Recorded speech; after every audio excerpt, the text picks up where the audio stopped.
We're always so excited to receive great feedback from our satisfied customers. Really, we just want to give every customer a 5-star experience. Here's an awesome review from one of them that we just couldn't resist sharing with you and everyone else. We're so motivated to hear from such happy customers. We work with each client individually to reach our 5-star customer service goal. Our approach really is one customer at a time. It's that simple. But please, don't take their word for it. We're confident that you'll discover the difference for yourself when you work with our expert team. Attention to detail and unmatched quality are our specialties. We hope you enjoyed our small section of the internet today. We look forward to talking with you.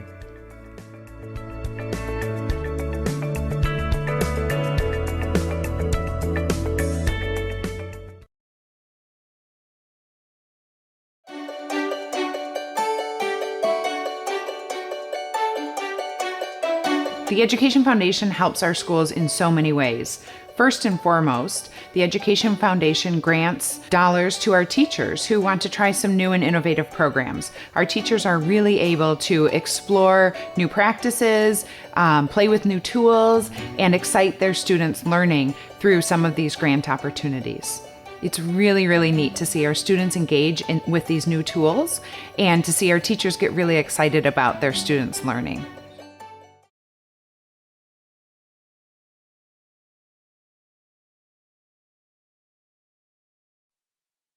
The humble Raising Cane's chicken finger. 24 hours of marinating and not a word about its flavor. It credits that terrifically tangy sauce. And the cane sauce? Well, it's okay with that. But a premium, fresh, never-ever frozen tenderloin, hand-battered and cooked to order? Doesn't exactly need to brag now, does it? Same for the crinkle-cut fries. Center cut from the longest potatoes Idaho has to offer and added to every meal. You know, just because you have bragging rights doesn't mean you have to use them. Raising Cane's.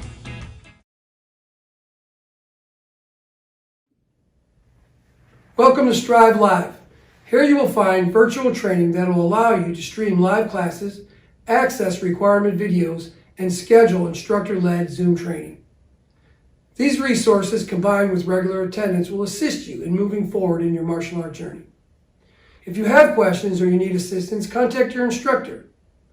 I wish you the very best, and remember, strive to be better.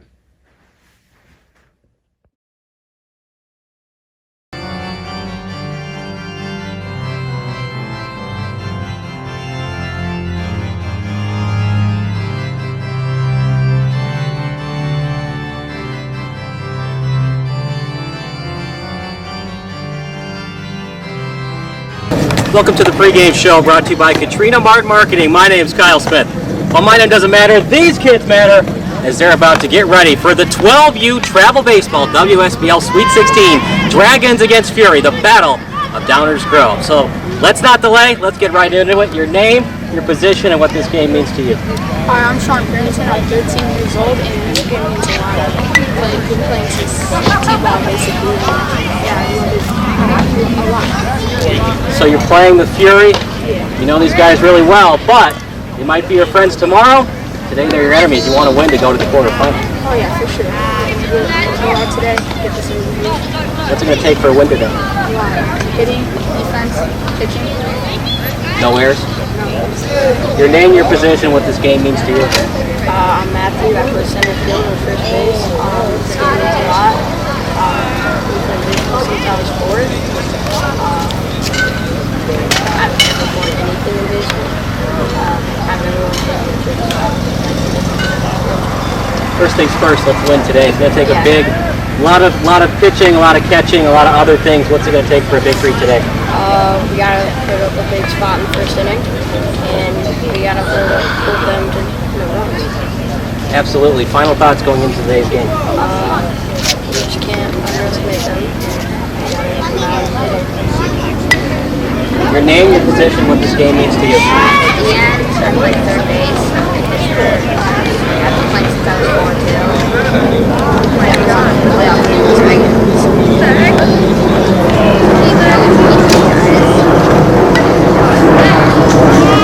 You know these guys really well, and what you need to battle down the road.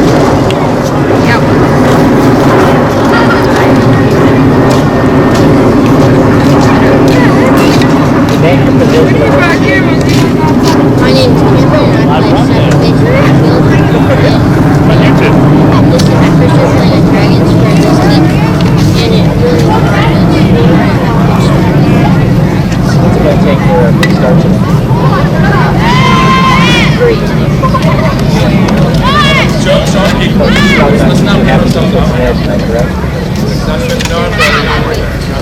So it's going to take a lot of staying back on that fastball, staying back on that changeup, right? Final thoughts going into tonight. Just gotta play hard. Guys are up next, hang tight, okay? Your name, your position, what this playing baseball means to you.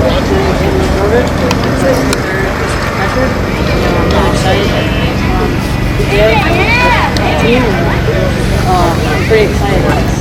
We played against Dice Club last game. I thought we were a little too close.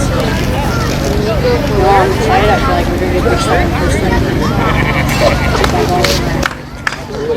Looking at your game change, you guys actually beat this team 17-3. Now, you can't think that today. What happened a couple weeks ago did not happen today. But you know these guys real well what's going to be.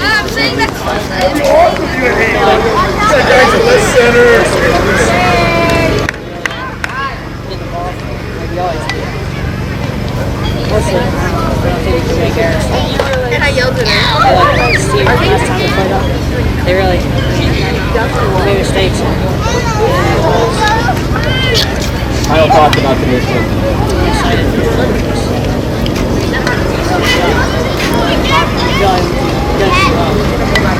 You're going to do well too.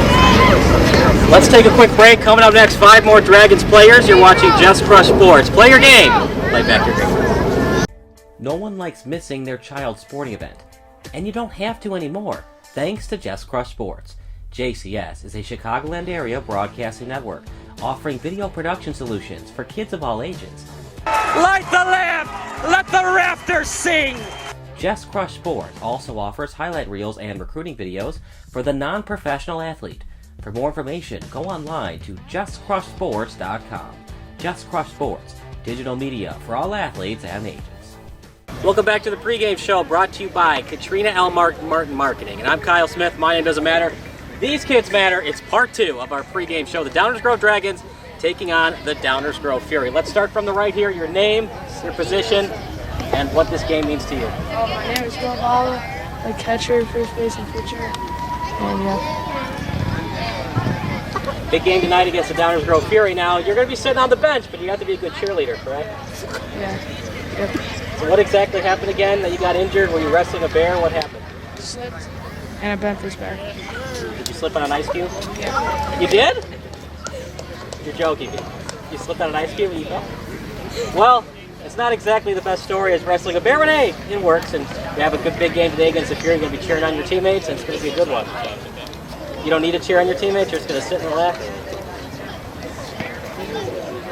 Your name, your position, what this game means to you. My name is Nathaniel Wells. My positions are pitcher, shortstop, center field, and left field. This game means a lot to me. Really shows what we can do and really how we come together as a team to beat the other guys. So, what's it going to take at the plate to get those hits? what's it going to take depends on the pitchers. You know what they throw in, what they're bringing at you. You know, you can hit anything if you really think you can. Absolutely, it's all about mental. Not always over Your name, your position, what this game is. I play third base, shortstop, left field. Yeah, I play this game because it's pretty much all I do. I love this sport. It's all I like to do. I play it at home all the time. That's all I like to do. You play baseball 24 hours a day, no sleep? Pretty much, yeah. I'm sleeping. Big game today against the Fury, a team you go very well earlier in the year, beat them 17-3. But the playoff game today, single elimination, probably not going to be a 17-3 ball game today. Yeah. They had a really good team. They beat a really good team this year. Fought back really hard, so we gotta be ready for this. What's it going to take to make sure no errors happen? You just gotta be ready, focused. Absolutely. What's it going to take for that focus? And of course, your name, position, what this game means to you. My name is Cooper Shoenike.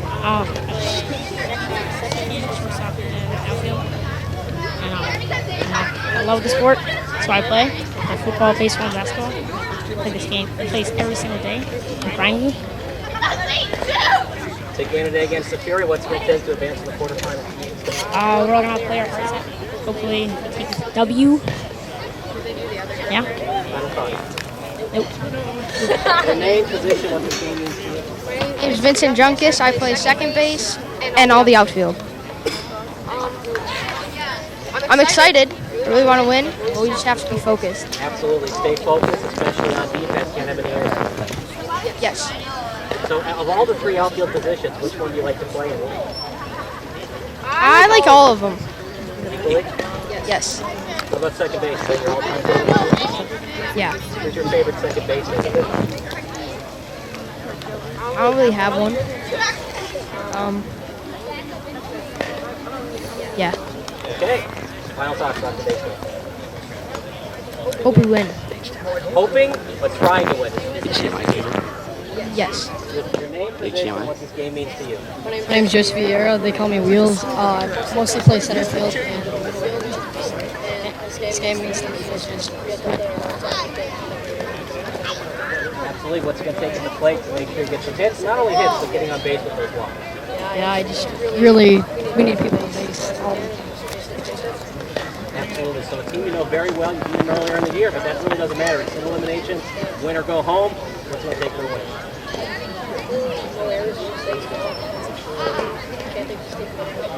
Final thoughts coming into the game.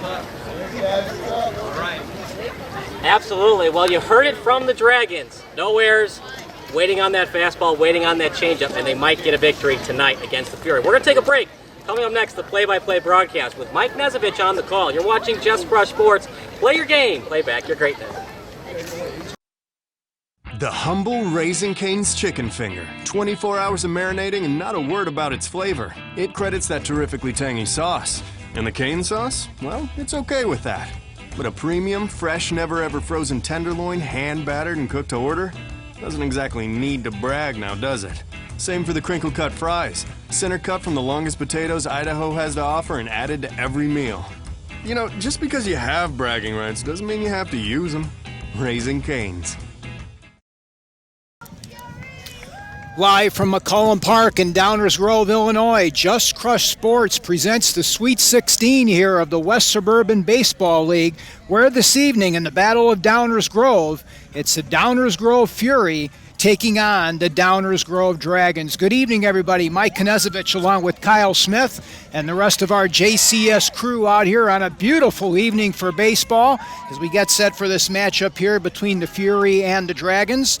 The Dragons coming in with a record of 19-8-1 on the season.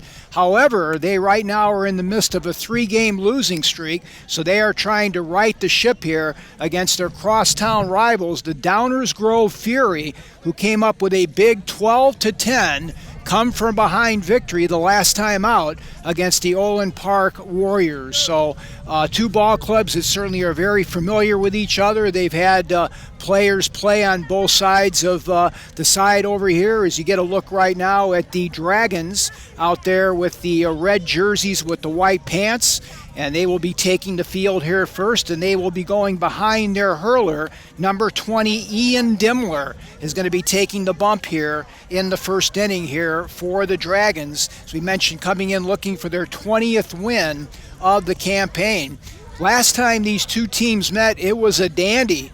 11-10 victory for the Dragons back in July, a come-from-behind win for the red and white, and they are certainly looking to duplicate that feat and advance to the Elite Eight here in the WSBL tournament. And Kyle, certainly an exciting evening for baseball for the fans here in Downers Grove, and we've got perfect weather conditions for baseball tonight. Absolutely, Mike. Well, thanks so much for joining me. It's been a while since I've had you on the broadcast. It's Dragons against Fury, the Battle of Downers Grove. It doesn't get much better than this. Winner advances to the quarterfinals. Loser goes home. There's no double or triple elimination this season because, unfortunately, because of COVID, but hey, that makes it more interesting. It's like an NCAA tournament for travel baseball this season. Yep, one and done, and that's basically it. So the Fury are going to lead it off here to start the ball game in the black and gold, and it's going to be Nico Falara, the shortstop. And the first pitch from Dimmler is downstairs for ball 1. We appreciate everybody helping us on this broadcast. Chicago producers have been great. Of course, Sean Emmerich in the studio tonight helping us out. But Should be a good one. That one's hit very well. Past Dimmler, Castillo with the throw across, and nicely done. One up and one down here. A nice stab there by Puritan at the first base bag for the Dragons. Yeah, good at bat, though. I mean, we're in a new era of on-base percentage and waiting for the good pitch. No, if it's there, swing at it. And that it was, and he swung at it. Yeah, I tell you what, the Fury, a very good contact team, and they go after the first pitch there as it's flown out to Matthew Connor, who'll put it away. 3 pitches and 2 outs, so Dimmler very efficient with the pitch count so far. Absolutely, and, darned if you don't, darned if you do. For the Downers Grove Dragons, they're in a good position. For the Fury, they're deciding to be aggressive, and it's not working out right now. Dunlap takes the first pitch upstairs for ball one as Brady Dunlap, one of the extra players in the lineup who will not be seeing the field to start the ball game off, but the players will definitely be rotating as that one is fouled down the line just out of the reach of Sean Puritan, the first baseman for the Dragons. So you're seeing the Downers Grove Fury right now. They're not waiting on those pitches. They're going right after the fastball and seeing if they can put it in play. It's kind of old school baseball. The new school, the Billy Bean way, would say wait for a strike, but they're just going right after it. Double one settles in with the pitch, and it's fouled back, so the count remains at 1-2. A.J. Schrader over at third with Justin Casillo at short, Vince Junkus at second with Sean Puritan over at first, the infield from third to first for the Downers Grove Dragons looking for their 20th win of the campaign. Once again, the 1-2, and that's woefully short, so it's double deuce now here to Dunlap with Gabe Marone, the catcher, on deck for the black and gold. Dragons, of course, the higher seed. Fury actually went on the road and defeated a very good Orland Park Warriors team. Grounded down to the shortstop, Castillo. He bobbles it, picks it up, fires it down to Puritan, and it gets by him. So a 2-out base runner here on the error on Castillo as Dunlap reaches first safely. Yeah, that's kind of a spot, Mike, that you have to have your glove out ready to go. When you kind of have your hands on your hips and you're not ready for the ball, those tough hops, especially on this field, it's going to bite you. So Gabe Marone, the catcher now, will stand in here for Matt Puritan's ball club. And the throw over is not in time. This Fury ball club, very scrappy. They're not tall stature-wise, Kyle, but they have a lot of speed on the base paths. Absolutely, and the Fury know that they're going to have to get every stolen base tonight because it's a very good offense in the Dragons.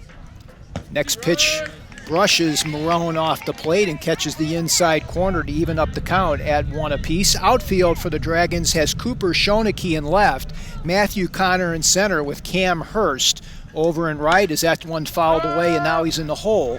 1 ball and 2 strikes. I think he's going to go with a high fastball here, Mike. What do you think?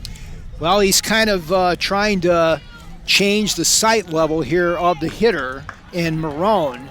And so far he's been going down and in. He does the same thing. It's grounded sharply down to the second baseman, Junkus, who flips it over to Puritan. 4-3 put out, and that will retire the side.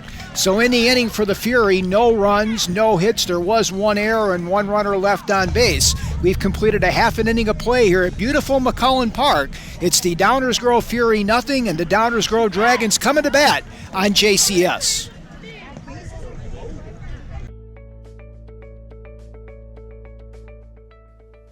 We're always so excited to receive great feedback from our satisfied customers.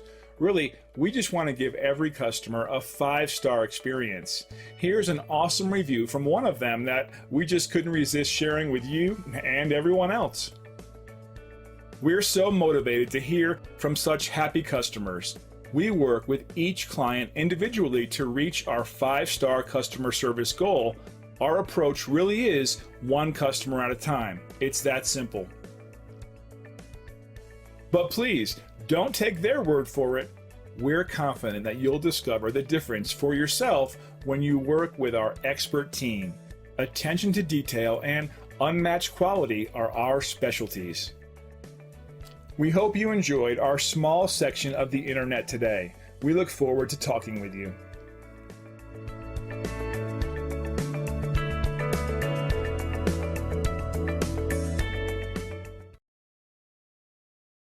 Welcome back here to McCullen Park. No score as we move to the bottom half of the first inning of play as the Downers Grove Dragons will be facing the right-handed slants of Flynn Scoggins For the black and gold, he'll be backed up defensively by Evan Stevens, Nico Ferlara, Peyton Page, and Connor Zopko, the infield from third to first. The outfield will have Austin Williams, Jackson Page, and Nolan Pudman, with the battery of Gabe Marone and the aforementioned Flynn Scoggins. What's great about 12-year-old baseball, Mike, is we're going to see a lot of players play a lot of different positions, but not as much as in a regular season game. By now, the coaches know what players are good at each position. So you're going to see players move around a little bit because of pitch counts and innings limit, but not as much as you would see in the regular season. Yeah, certainly you're going to be hanging your hat on the stalwarts, especially on the defensive end, which certainly wins championships in these types of tournaments here in the WSBL. So Cooper Schoeneke, who's coming in at 381 on the season, a home run, or check that, 235 on the season with no home runs, and 11 runs driven in, and the first pitch by Scoggins is right there for strike one. Good way to start, but you don't want to stay there all day. You keep hanging that fastball in the middle of the zone. It's going to be driven a long way. Joey Vieira, the catcher, is on deck for the Dragons as the next pitch is a little bit outside. Hopefully the plate umpire sticks with that zone. It was definitely a ball, but remember, if it's a ball in the first inning, it's got to be a ball in the seventh inning. Yeah, what they're looking for, of course, is that consistency behind home plate. Next pitch is going to be upstairs. Good job there by Schoeneke to sell that one as it was above the letters. So, Mike, we're going to talk about this during the broadcast. You're more of an old-time baseball fan. Do you like the robotic strike zone or not so much? No, I like the human element, as that one is fouled back and out of play to even up the count. Like the human element, but maybe a little bit on the base paths, with some controversial bang-bang calls, and calls especially at first base, I think, is when you want to do get the technology going. It'll be interesting if Major League Baseball ever goes to the robotic strike zone. They're already trying out in the independent leagues. Boy, good job by Schoeneke to spoil off those pitches by Scoggins. Of course, at this level right now, they're going basically fastball and change. They'll be bringing in the curve next year for these kids. Schoeneke has an older brother, Jack, who's going into high school, hoping to be a three-sport athlete. And the next pitch is right there on the knees, so a good punch out there for Scoggins. One up and one down here for the Dragons. Yeah, not too sure what Schoeneke was looking for. Right on the inner part, that's definitely a pitch he could have driven out to the outfield. So Joey Vieira will now come to the plate. Joey having himself a tremendous season this year. First pitch by Scoggins. Good change of speeds there for strike one. Vieira comes in at 4-11 on the season. He's second on the team in home runs with 5 and has 22 RBIs, just behind Jordan Castillo. Next pitch is laced into left field for a base hit. Playing it on one hop out there is Austin Williams, and he'll get it into the cutoff man Filara.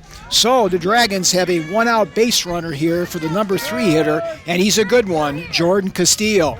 Absolutely. Well, you would assume a player that's hitting in the 3 hole is a good hitter. He was born on August 16, 2007 in Columbus, Ohio, so I assume he likes Ohio State in addition to the Illinois colleges. He's the first of 4 children by Joe and Jen. He's of Mexican, Filipino, and various European ancestry. So a pinch runner, Schoeneke, is going to come in here and run for Vieira over at first base. So Castillo will stand in. And is Vieira currently catching, Mike? Yes. Yep, so it'll be a courtesy runner. Remember, you'll see a lot of catchers switch positions. Sometimes coaches will do that to have them take a seat and have them warm up while they're sitting on the bench. Definitely good move there by the manager to get his backstop. There goes the runner, Schoeneke, and that'll be in there easily as the ball bounces into the backstop for ball 2. Castillo, 553 on the season. 12 of his hits have left the ballpark, and he's driven in 40 to lead this Dragon team. Good lead for Schoeneke at second base. That's laced into left field. Williams came back on it and then goes over his head. Schoeneke will come in easily to score the first run of the ball game. Castillo, round second, he hesitated, now moves into third with a sliding RBI triple. RBI number 41 on the season for 23, and a 1-0 lead for the Dragons. What a piece of hitting by Castillo. Didn't try to do too much on it. Weight back, hips extended. That's how you hit a baseball. Boy, good job by Schoeneke running the bases there. He didn't panic between second and third, cut the base nicely, and now the cleanup hitter, A.J. Schrader, comes to the plate. That was a fastball belt high, and Castillo jumped on it. You can't be scared when you're on the mound. Obviously, he missed his spot, but eventually you're going to have to pitch inside the strike zone and hope you have some movement on it. Schrader with a tough ground ball, and it goes into left field for a base hit. Williams bobbles it in left field. Let's see if Schrader tries to take advantage. He'll go back. So 2 consecutive RBI base hits for the Dragons, and they double the lead at 2-0. Yeah, that's one the third baseman Stevens probably should have had, but I understand that you want to trust in your shortstop. He's the leader of the infield, but he was pretty close to that ball. I would have liked to see a little bit more aggression from Stevens going after that grounder. Wales now jumps at the first pitch. Nice stab at shortstop on the play, but the throw goes by the second baseman, Peyton Page, and heads into left field on the play. So moving into third base will be Schrader on the air, and now he's going to try to come home on the play, and he will score! A.J. Schrader with a great piece of base running there, taking advantage of the error on Falara at shortstop, and now it's a 3-0 lead for the Dragons. Yeah, the Fury probably didn't listen to the Dragons, because the Dragons were telling me in the pregame show they want to avoid the errors. Not so much for the Fury, it's an air barrage in this first inning. So Sean Puritan, as the runner goes on the inside pitch for ball 1, so a stolen base for Wales, and he moves into scoring position now for number 8, Sean Puritan. So the Dragons doing exactly what they talked about in the pregame. There's a high hopper on the plate. Good stab over at third base as Stevens is able to get it on the throw. Good stretch there by Zopko at first. Meanwhile, Wales moves into third now with 2 outs. So the Dragons are definitely putting the ball in play. The Fury have had some opportunities to lessen the damage. They haven't been able to get it done on the defensive end. Let's see if they can get out of this inning with no more runs across the board. First pitch is upstairs to Cam Hurst for ball 1. Cam playing right field for the Dragons, as we mentioned, trying to pick up win number 20 on the season. We're moving to the quarterfinals all the way. Now this Dragon team playing without Will Vela, their pitcher, catcher, and first baseman, who broke his left thumb during the late season game rounding first base, but he's still dressed and he's supporting his teammates out here. We want to give a shout out as well as the next pitch comes in to Williams, and we'll get that thought next as the ball comes to Falara. The throw across nicely done to the first baseman Zopko, and that will retire the side. But not before the Dragons put up 3 runs. They do so on 2 base hits. There were 2 costly Fury errors, and 1 runner left on the base paths. We've completed 1 inning of play here at McCollum Park. It's the Dragons 3 and the Fury nothing. You're watching the WSBL tournament on JCS.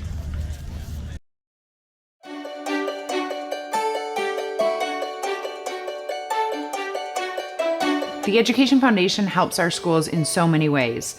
First and foremost, the Education Foundation grants dollars to our teachers who want to try some new and innovative programs. Our teachers are really able to explore new practices, play with new tools, and excite their students' learning through some of these grant opportunities. It's really, really neat to see our students engage with these new tools and to see our teachers get really excited about their students' learning.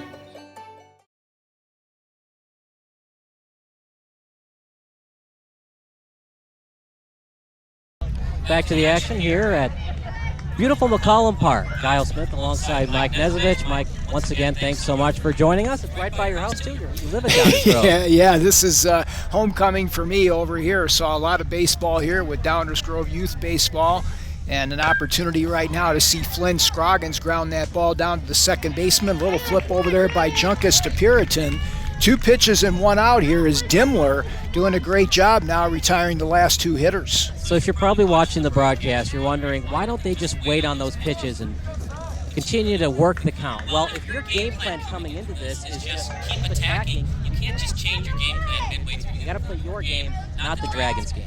Yeah, and the Fury have definitely been aggressive throughout the campaign as the first pitch is waved on and missed by Nolan Punman, the coach's son, standing in there, the right fielder.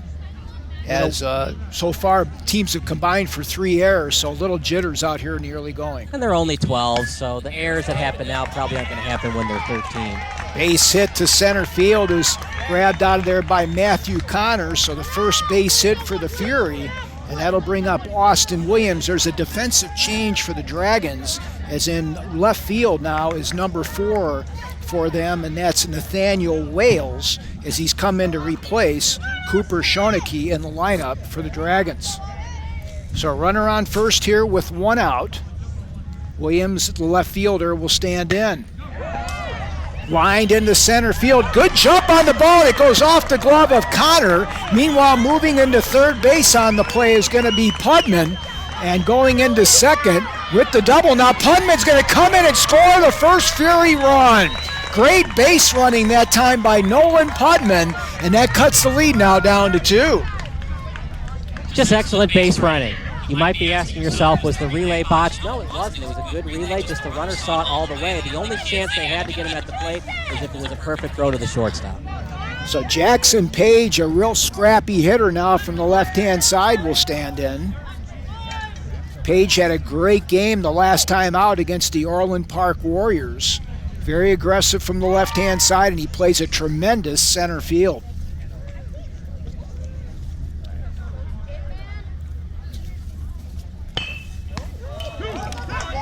That ball grounded on the play, and the throw is going to be a little bit high, but a good job there by the first baseman, Puritan, to keep his foot on the base. Meanwhile, Williams goes into third base now with 2 outs. Yeah, excellent first baseman play by the Dragons. The way you play first base, you wait, then stretch. Don't stretch too early because you're at an unathletic position. So 3-1 lead as that pitch stays downstairs. Good stop. 4-1. Harry Storrs, one of the extra players for the Fury, is Matt Putman coaching down at third base for the Fury. Good job at taking the speed off. Quick throw down to third to Schrader is not in time. I don't know. I'm not too fond of that play, Mike. You're up 2 runs, there's 2 outs. Just get the hitter. Great job by Wales to come in from left field as a potential backup on that. And the next pitch catches the inside corner, and the count evens up. That's a big run out there right now, 50 feet away. Yeah, it is a big run, but for the Fury, they really need to think of the defensive side. The defense has been lacking. Offense has been okay today. Ground, going to be a tough play at second. Bobbled over there to throw is in time by Junkus. Good job by Vince to stay with that one and retire the side. But the Fury do break the shutout as they pick up 1 run on a couple base hits, and they strand a runner at third. They've stranded 2 through 2, have the Fury. We will head to the bottom half of the second with the Dragons leading it 3-1 on JCF. Welcome to Strive Live. Here you will find virtual training that will allow you to stream live classes, access requirement videos, and schedule instructor-led Zoom training. These resources, combined with regular attendance, will assist you in moving forward in your martial art journey. If you have questions or you need assistance, contact your instructor. I wish you the very best, and remember, strive to be better.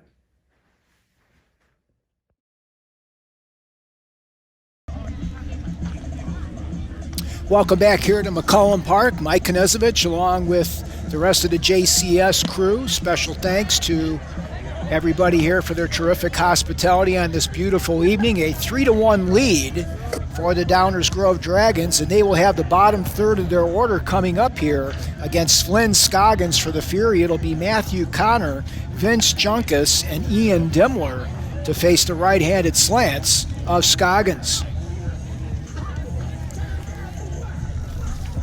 So the Fury attacking the baseball well. The first 2 pitches, they're going after it. For the Dragons, waiting a couple pitches, then attacking. The Fury just need to make a couple more plays, Mike, especially that 6-4 put-it that should have been there. Good throw by the shortstop. Just second baseman wasn't ready for the ball. It was definitely an E4. The ball was definitely within his range to catch it. And that's really the story of the game. It would have been 2 outs and a runner at third. Instead, it's runner at the corner. The Dragons scored a couple more runs after that at the top of the first. Yeah, I tell you what, Kyle, defense wins championships, and just the little things, the little plays that can be made can certainly make a big difference in a ball game like this, especially when you're talking about the Sweet 16 of the WSBL tournament. We mentioned before the break that Will Vela is out for the Dragons, one of their fine players, and I want to give a special shout out to Nana and Papa Vela, who are watching the game tonight, so we want to thank them for tuning in. First pitch, they jump right on it with a ground ball down to the first baseman, and putting it away is Connor Sopko with the vacuum cleaner over at first, so 1 pitch and 1 out here for the Dragons in their half of the second. So much for that working the count, Billy Bean style of baseball. Just first pitch swinging, goes after it, and a 3 unassisted put out. So Vince Junkus will stand in, and he takes the first pitch for a strike. Junkus coming in at 281 on the season. He's got 13 RBIs. Going to be a 6th grader at Fairmount in elementary.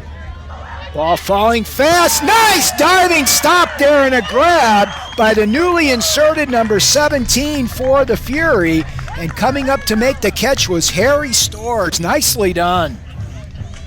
You can't coach it any better than that. He waited for the ball and at the last second dove. Excellent defense in left field.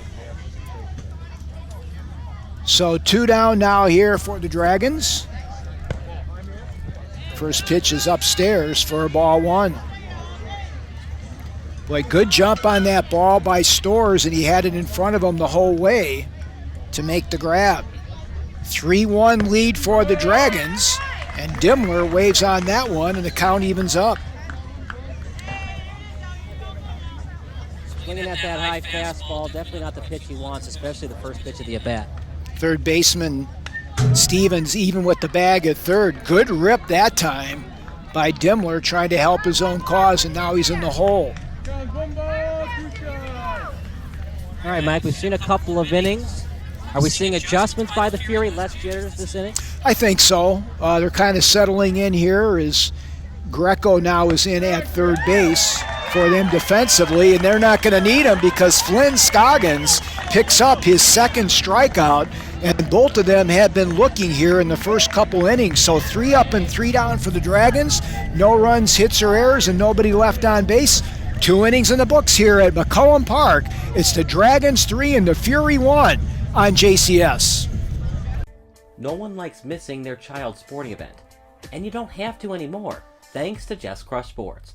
JCS is a Chicagoland area broadcasting network offering video production solutions for kids of all ages. Light the lamp! Let the rafters sing! Just Crush Sports also offers highlight reels and recruiting videos for the non-professional athlete. For more information, go online to justcrushsports.com. Just Crush Sports, digital media for all athletes and ages.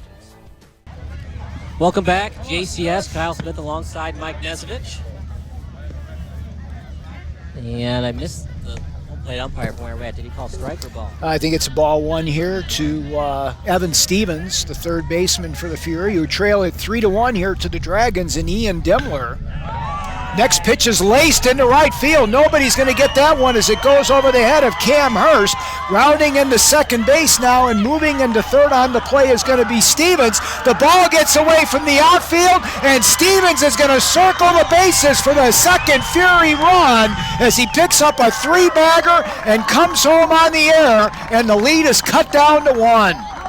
Wow.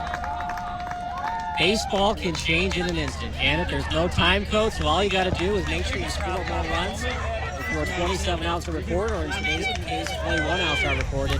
What a home run. It's now a 3-2 ball game. That ball was laced way over the head of Hurst in right field, and great speed out there shown by Stevens. So second consecutive left-handed hitter now will come in there here for the Fury, as the lead has been cut now to 3-2.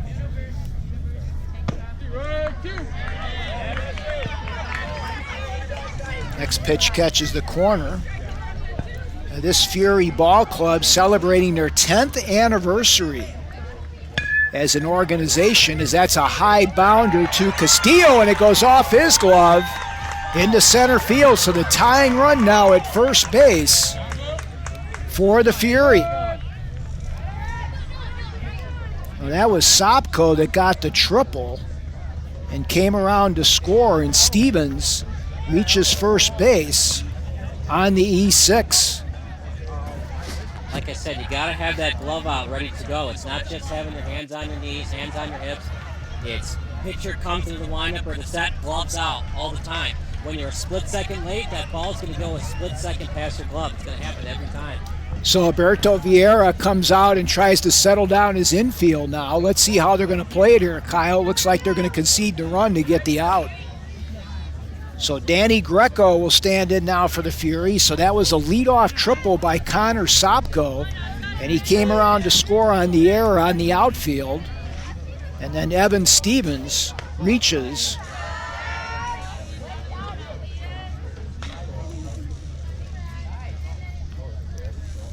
Should still be on the air. 3-2, correct? No, correct. But now I don't see anybody on third base. So, yeah, no, he came home on that, so we're knotted up. Right, yeah. So or was there an error in the outfield? There was an error in the outfield on the throw. Yep. Ball gets away, and that will allow Stevens to move into scoring position for the Fury.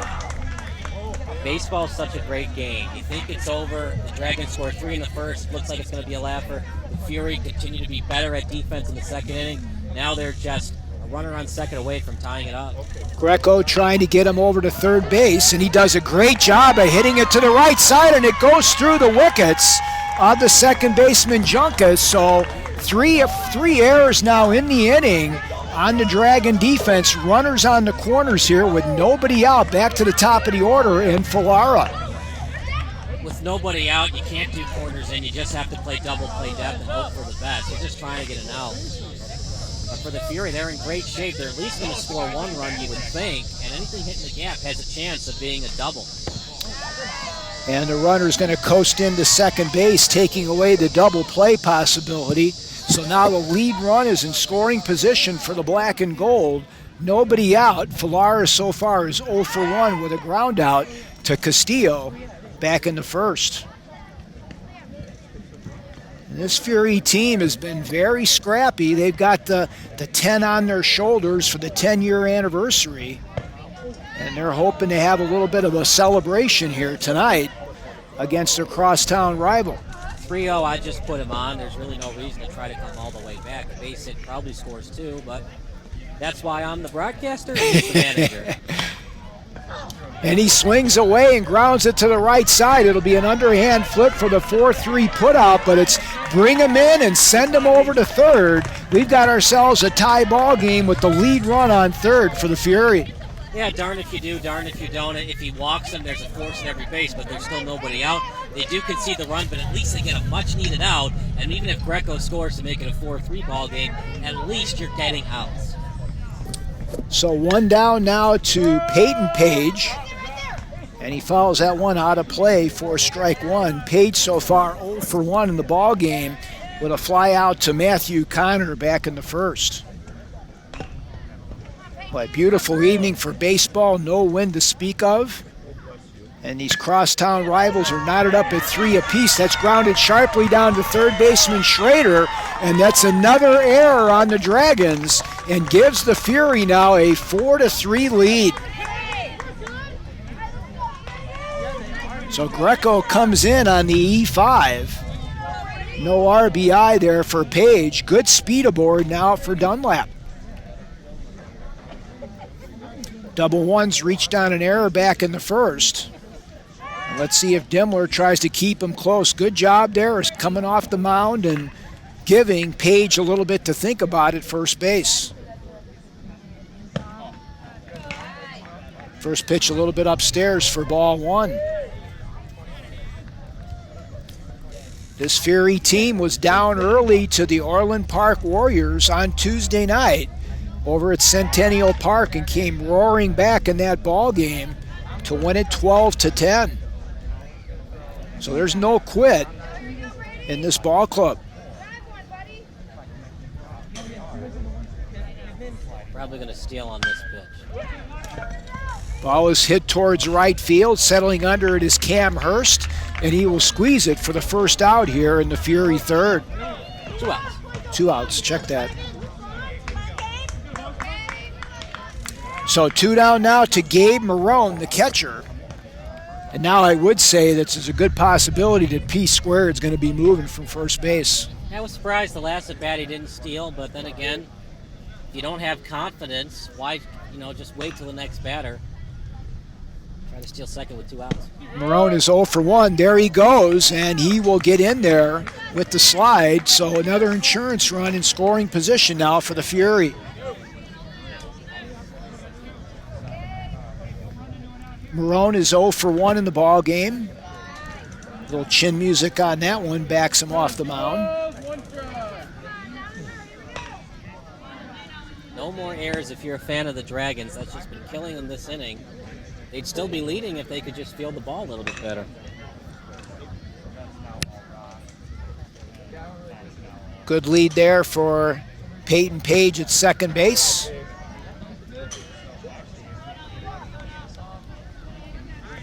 Well, first base open, but besides a couple of batters, Dimmler's been great in terms of staying ahead in those counts. I would just say bring him all the way back, see if he can get that. Matt Pudman over at third, trying to wave in another run. Good spinorama there by Dunlap, but not nearly in time to get Peyton Page. 4-3 lead for the Fury here in the top half of the third. Ball is popped up on the plate. Nice run over here by Schrader in front of our broadcast position, but he can't quite catch up on it, but a nice effort there by 13. 3-1. I'm expecting a change-up on the outside corner. Outfield playing very shallow here, trying to cut down that run at the plate. Grounded sharply to Schrader on one hop. He looks the runner back and throws nicely over to Puritan, and that will finally retire the side. But not before the Fury take the lead in this ball game as they pick up 3 runs. They do so on only 1 or 2 base hits. There were 3 errors on the Dragons and 1 runner left on. The Fury have left 3 on in 3 innings. We move to the bottom half of the third. It's the Fury 4 and the Dragons 3. You are listening and watching to JCS.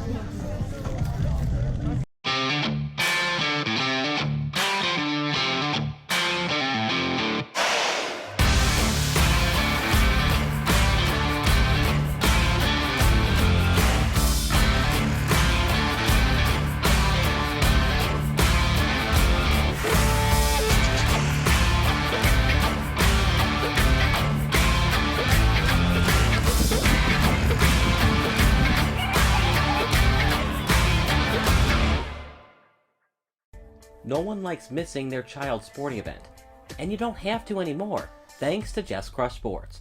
JCS is a Chicagoland area broadcasting network offering video production solutions for kids of all ages. Light the lamp! Let the rafters sing! Just Crush Sports also offers highlight reels and recruiting videos for the non-professional athlete. For more information, go online to justcrushsports.com. Just Crush Sports, digital media for all athletes and ages. Welcome back to the action. Kyle Smith alongside Mike Knezovich. First pitch at the bottom of the third. That one's driven out to the outfield. Line drive to the first baseman, and 1 batter up, 1 batter retired.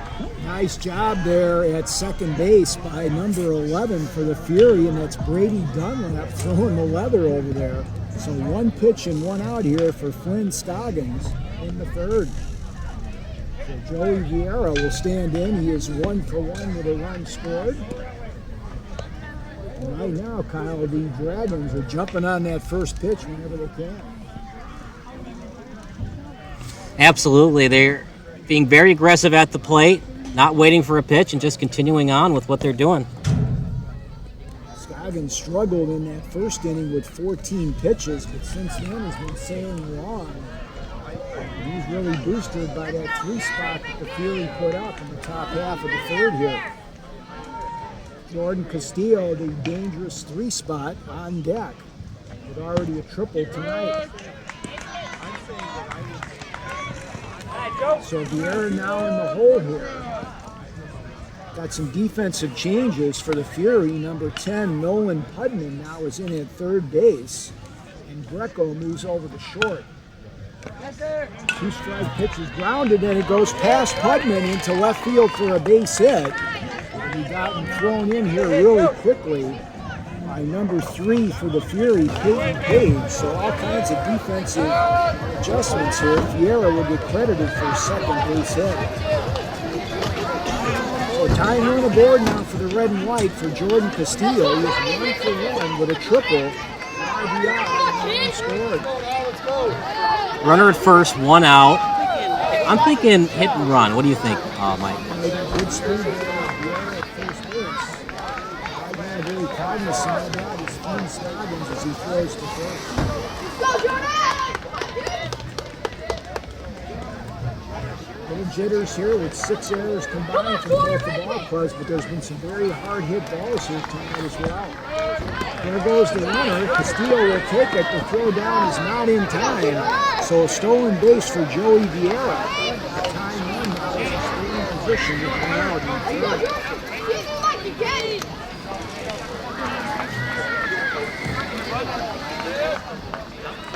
Outfield is so deep, Mike. If it's a really shallow single, you could even try a double. They're almost at the fence. They're expecting the power of Castillo.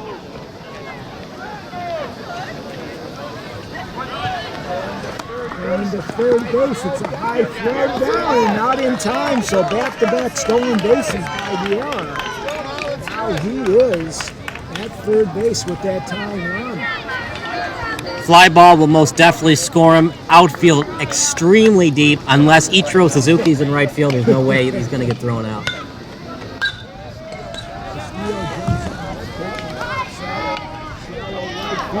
going to fall in front of the right fielder. For the Fury, and that will tie the ball game up on the second RBI of the evening for Jordan Castillo, his 42nd of the season. Probably should have been the second baseman's ball there, Mike, but the second baseman was playing so much in. Even if he catches it on his back foot, runner at third still probably scores on the sacrifice fly. That's a tough play from Dunlap, going away from home plate. There's A.J. Schrader. Castillo goes into second base standing up, so the lead run now is in scoring position here for the Dragons. Runner at second, less than 2 out. Still playing deep, although they've come in about 3 steps. Base hit should still score Castillo, and knowing how close the game it is, it's so early, you don't want to make a play at the plate. He goes to third base, and the throw will not be made.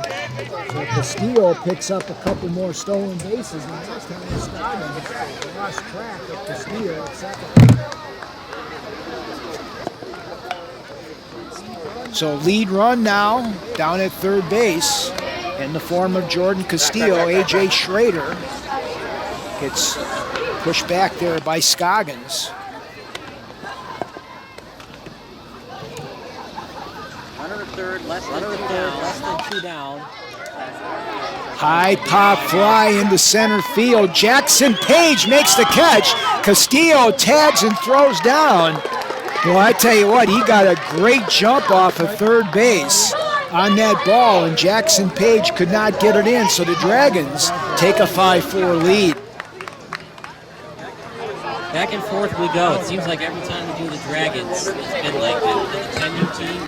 It was back and forth for most of the game, although in the last inning, the bottom of the 5th, they scored 8 runs.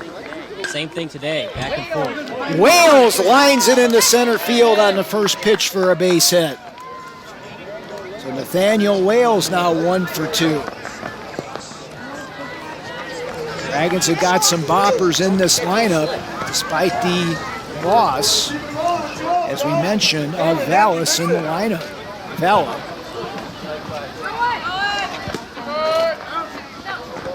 Throw goes down, not in time, so a stolen base for Nathaniel Wales.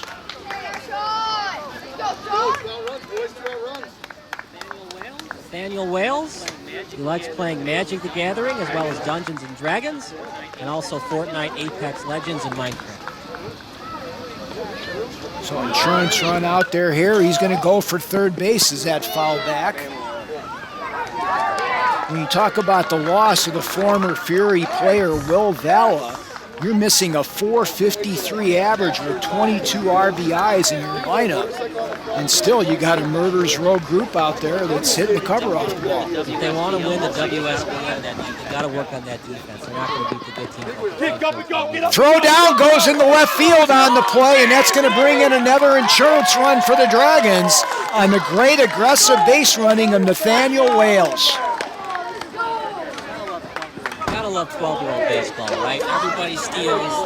Every play, something exciting is happening. The catchers always have to be on their toes. If you can find a very athletic catcher with a good pop time, you'll probably be the best team. 6-4 lead now for the Dragons as Puritan stands in from the right side, and he went chasing on that one and tomahawked it over the screen and out of play. Towards the bottom of the order.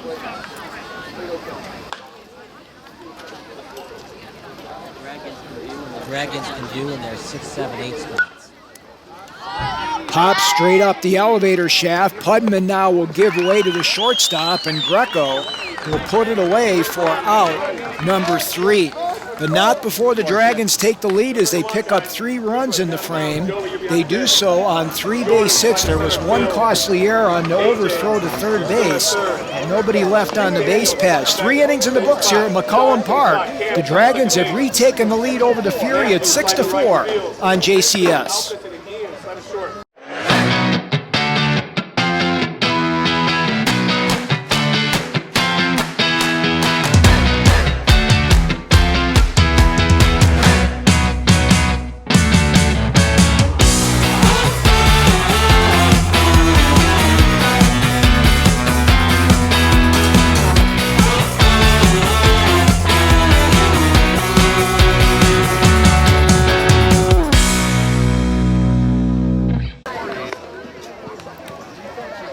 Defensive changes now for the Dragons as Ian Dimler takes over at shortstop for Jordan Castillo, who moves into center field.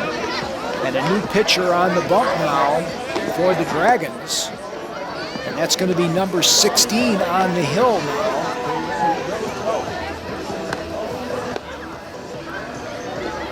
And that is Cooper Schoeneke.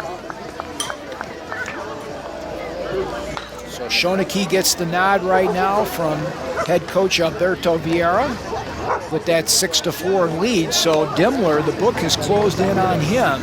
He went 3 innings, and he ended up with 32 pitches in those frames, giving up those 4 runs. And so now the ball game is in the hands with the 2-run lead to Schoeneke.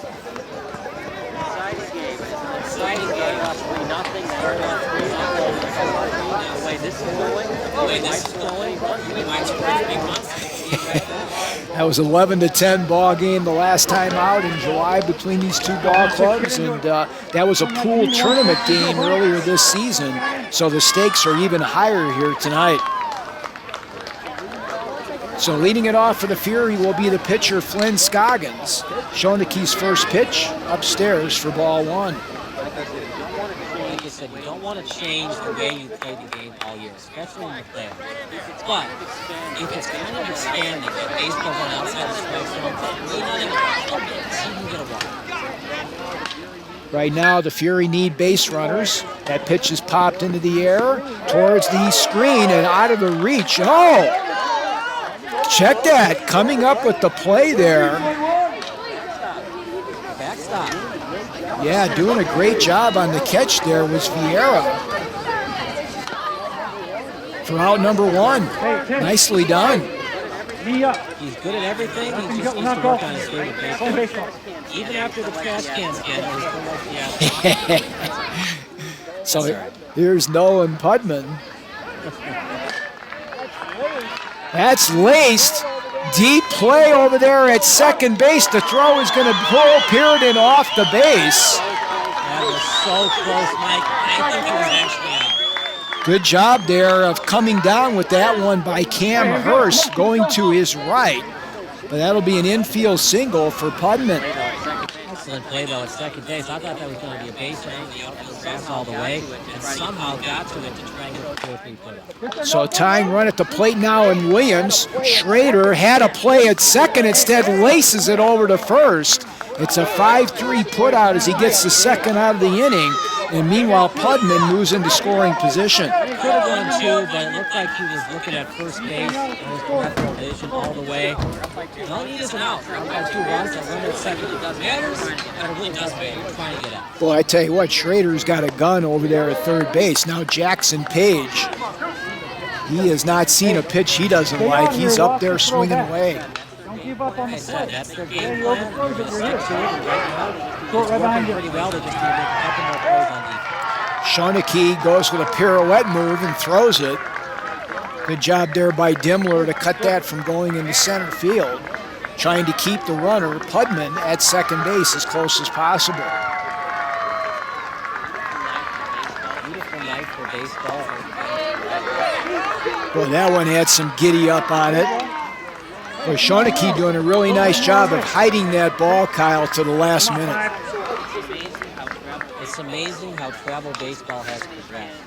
Some of these kids are going to be playing D2 or even D1. Pitch is grounded to third. Schrader will look the runner back to second. The long throw across is in time.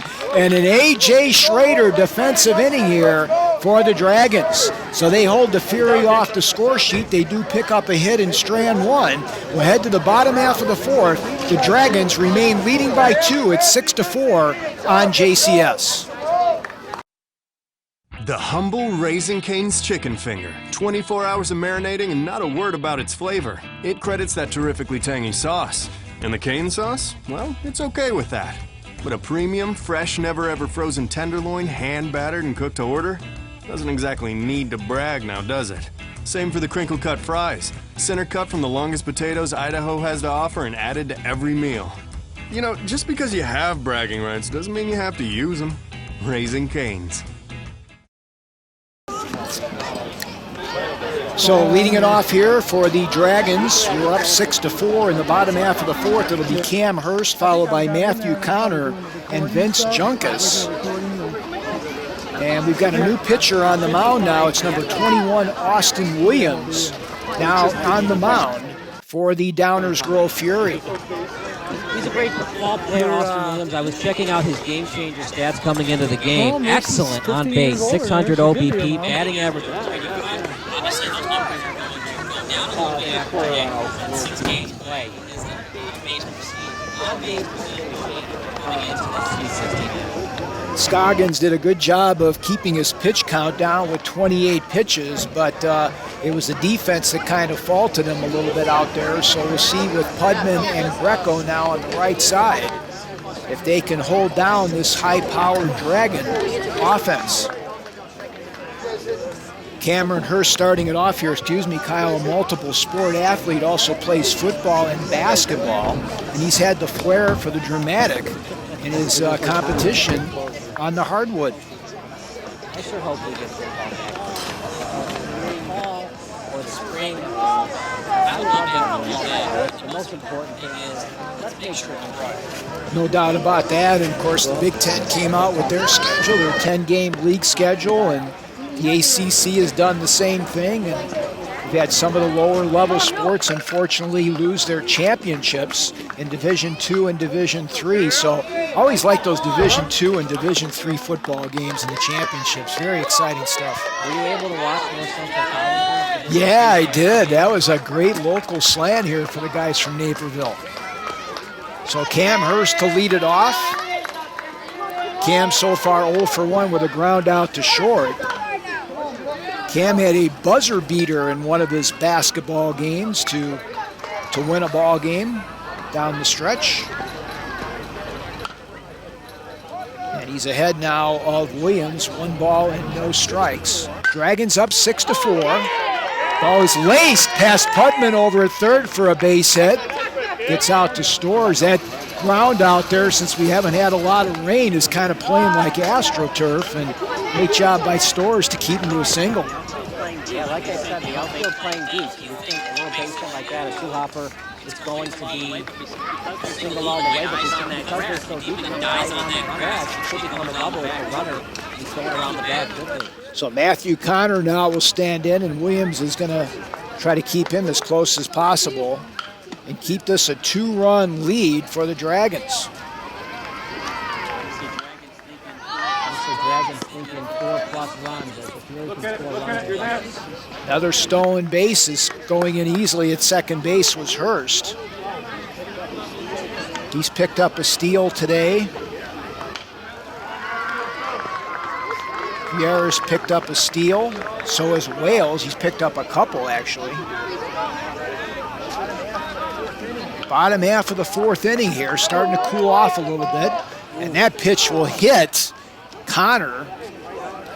And he is down for the count right now on the right side of the batter's box as the head coach, Alberto Vieira, will come out and check on his fallen center fielder. That one stayed. Even though it wasn't that fast, hit the right part of your back, you're going to feel that. And the crowd gives Connor a nice round of applause as he pulls himself up from the dust and moves down to first base. So 2 runners on with nobody out to Vince Junkus. Let's play. You're the manager. Find the manager. The smaller your bag.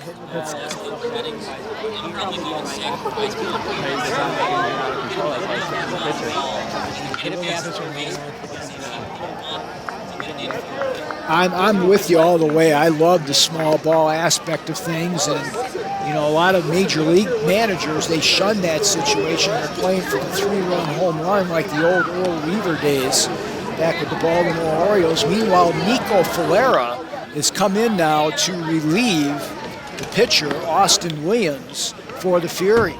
That's just what makes travel baseball so great. It's continue to change.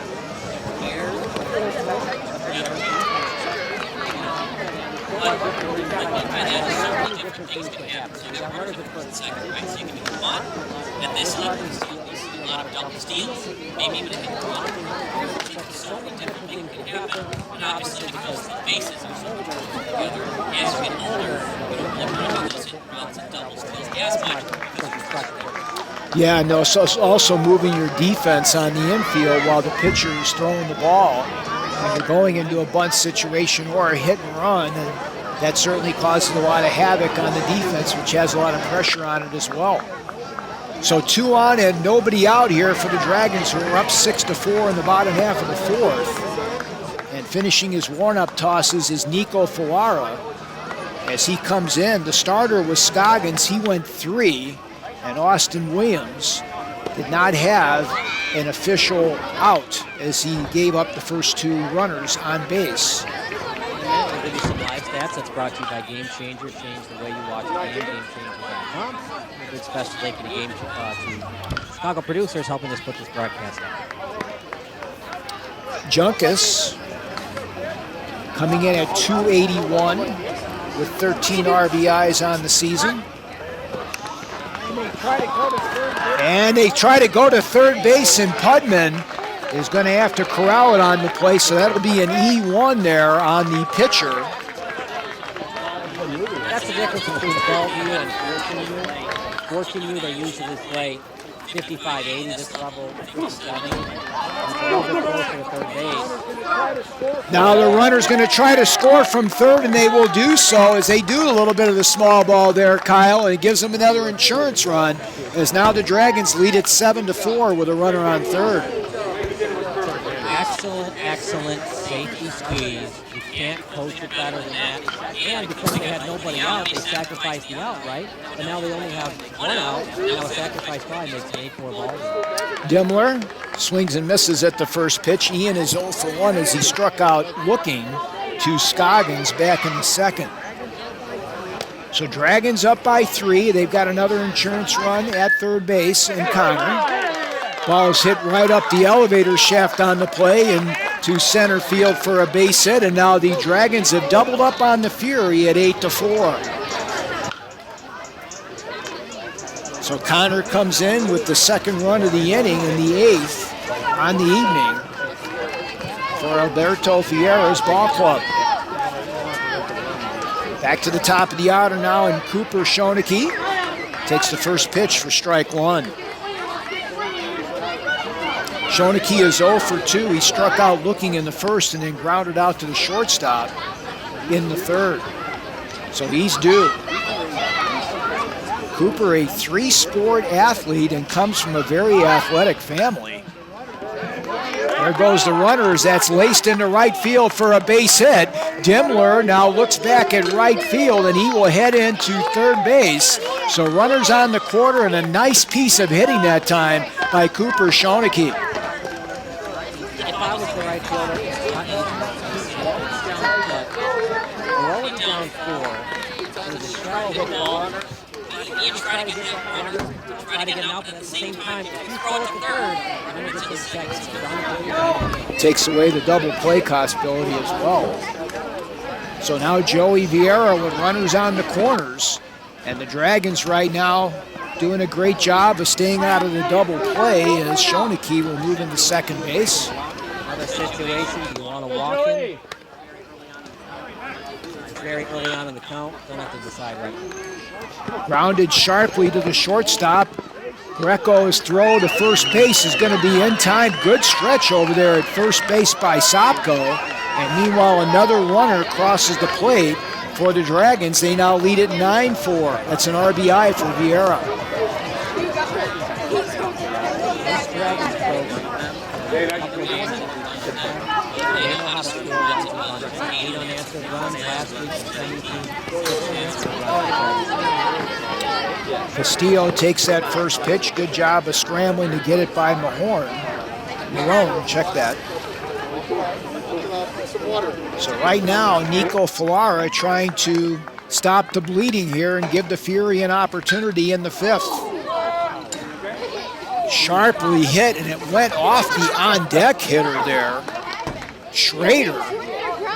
And Jordan Castillo right now just worrying to make sure that he didn't maim his teammate there down the line. And that is just a dangerous situation there with a guy like Castillo. Talk about exit velocity. That's why you put him on the same side. If he's on the other on-deck circle, who knows what it is. Laced into left field for a base hit as Castillo continues his assault on Fury pitching. He gets his third RBI in 4 innings and a 10-4 Dragon lead. Starting with Real, that's the thing, a lot of pitchers. Yep. There's pitch count or innings limit at each level. So how many pitchers do you have left to put a Fury? Castillo goes, and now they're going to call a balk on the pitcher. That's going to move Castillo into second base. And because the runner went on the pitch, could have gotten into third base and the ball was at the left field. Well, this has all been with 2 outs now for the Dragons. So Schrader again officially 1 for 1 with a couple of RBIs. Takes it downstairs for ball 1. I almost retired my jacket for the summer, but it's so cold. Yeah, we were talking about some hot, humid weather coming up this weekend, but it cooled off nicely. There goes Castillo into third. He'll have to go back on the foul ball. You know, the Fury have played hard. They really don't have any Dragons that blow this game. Dragons had to blow this game open, and they took full advantage. They're all the credit in the world, especially Castillo. Well, that middle lineup with Schrader batting behind him, too. Very dangerous 1-2 punch without the injured Vela. They're going to be dangerous next year. As Vela's out for the year, but he'll be back for the fall. Favorite player for number 13 Yankees? Favorite player for number 13 Yankees? Eloy Jimenez? Castillo going to third. The throw goes into left field on the play. Good job of backing up by Stores for the Fury to prevent the 11th run from scoring.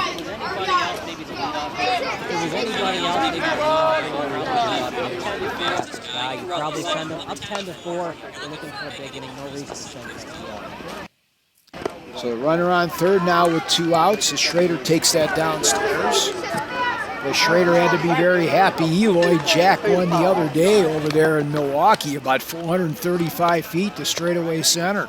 I was surprised they went scoreless last night. Grounded down to the second baseman, and it goes underneath the glove of number 11 over there for the Fury, that being Dunlap. So that'll bring in the 5th run of the inning on the E4. It's the problem when you don't have grass on the infield. When you have dirt, you don't know if it's going to be a bad hop or a cutting hop. So it's not uncommon to see infielder bring it. Yeah, really scooted on him there. So 5 runs in, 3 in the first, 3 in the third, and 5 now here in the Dragon 4th. They're now up by 7. They aren't exactly out yet. They did score 12 on Tuesday. Wales is 1 for 2. He got on an error back in the 3-run first. Singled, stole a base, and scored. Grounded down to Pudman at third. The long throw across. Nice stretch over there by Connor Sopko. And that will retire the side. But not before the Dragons send 8 batters to the plate, and they end up scoring 5 of them. They do so on 4 base hits. There was 1 Fury error and 1 runner left on the base paths. We will move to the top half of the 5th inning of play. The Dragons right now comfortably in front, 11-4 on JCS. We're always so excited to receive great feedback from our satisfied customers. Really, we just want to give every customer a 5-star experience. Here's an awesome review from one of them that we just couldn't resist sharing with you and everyone else. We're so motivated to hear from such happy customers.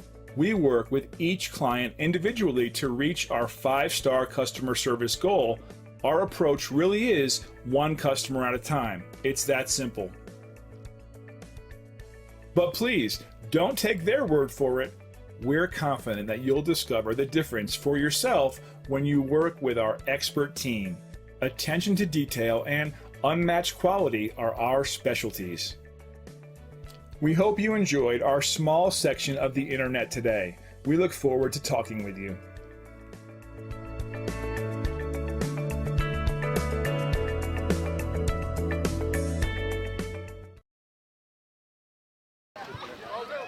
Don't move.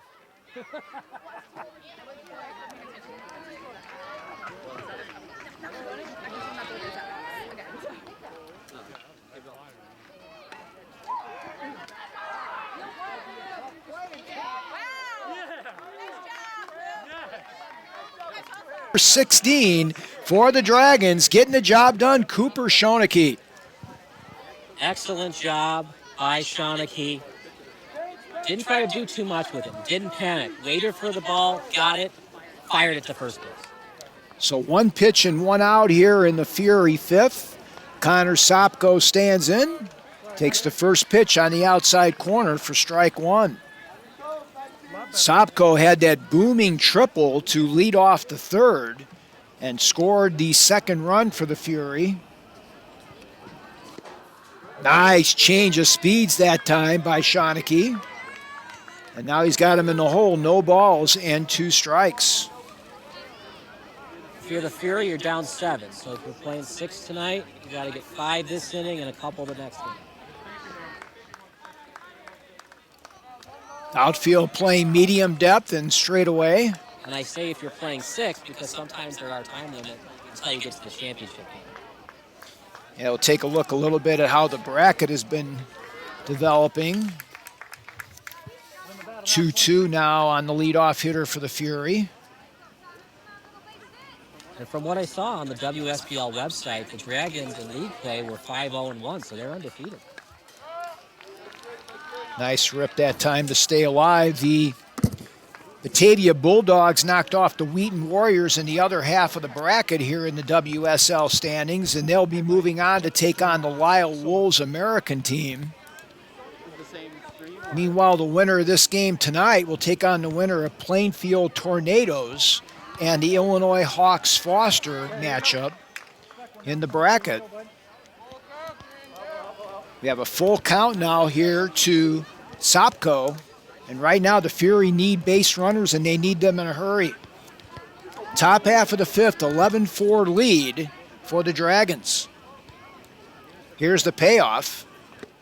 And a great fastball there, tailing away from the left-handed hitter for out number 2. Wow, that had some cheese on it. So 2 up, 2 down now, back to the top of the order now. Or check that, it's Evan Stevens. You blew it, Mike. You blew it. Yeah, well, you got a couple extra batters in there. Yeah, we should have the extra hitter in the majors. That would be kind of cool. Couple DHs. There'd be 1 DH and then like 3 EHs. There you go, extra hitters. Union would like that. Yeah.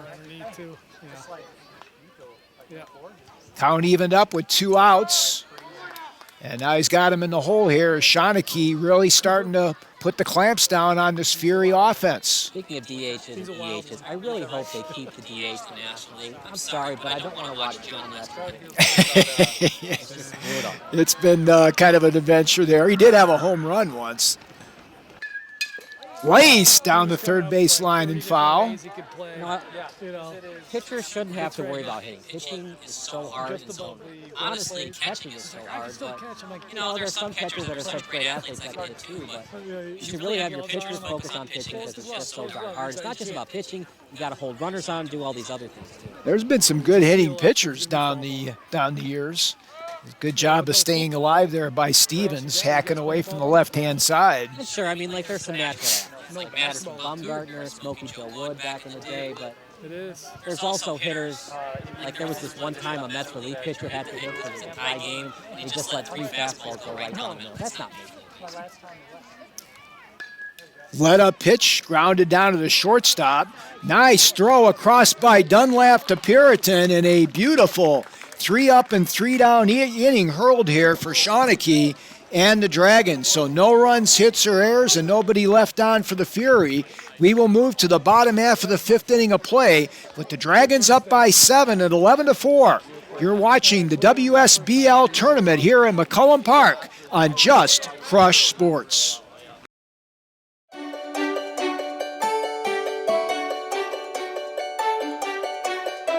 The Education Foundation helps our schools in so many ways. First and foremost, the Education Foundation grants dollars to our teachers who want to try some new and innovative programs. Our teachers are really able to explore new practices, play with new tools, and excite their students' learning through some of these grant opportunities. It's really, really neat to see our students engage with these new tools and to see our teachers get really excited about their students' learning.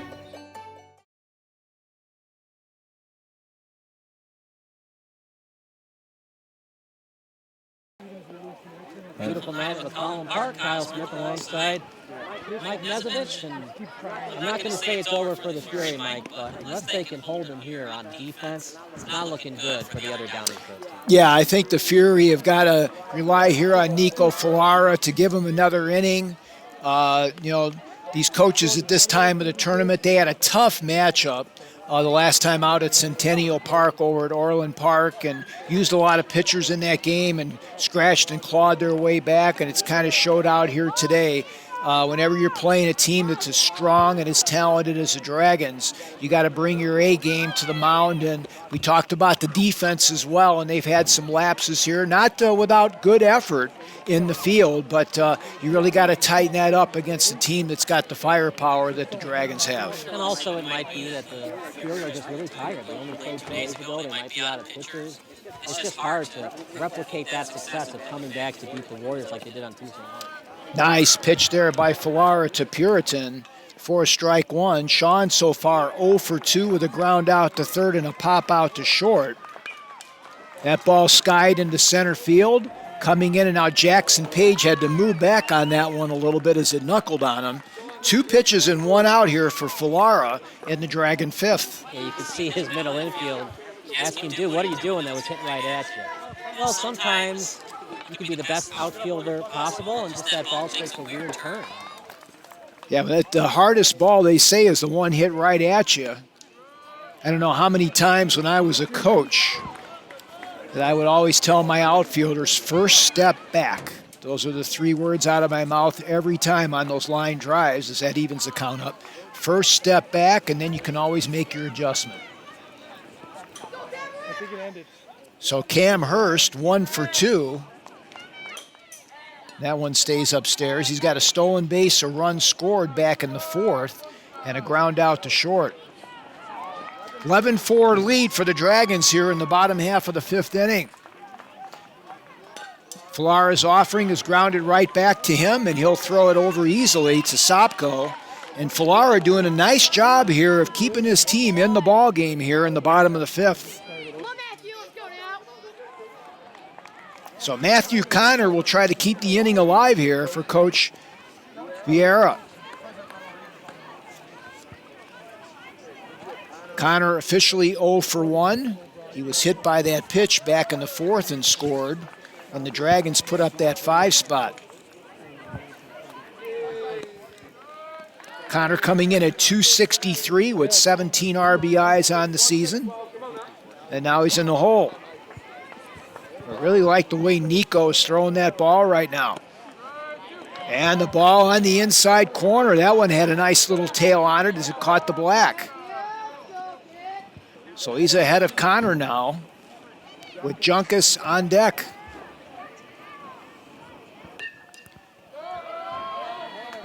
Good piece of defensive hitting that time by Connor to stay alive. Boy, great job by the Fury in that comeback win on Tuesday, and they're 7 down in this one, trying to keep it close. And that one catches the outside corner. Nico Falara with a beautiful 1-2-3 inning. 4 batters retired in a row right now by the right-hander. No runs, hits, or errors, and nobody left on the base paths. We will head to the 6th inning here at McCollum Park. The Dragons in control, leading at 11-4. It's digital media for all athletes and ages here on JCS.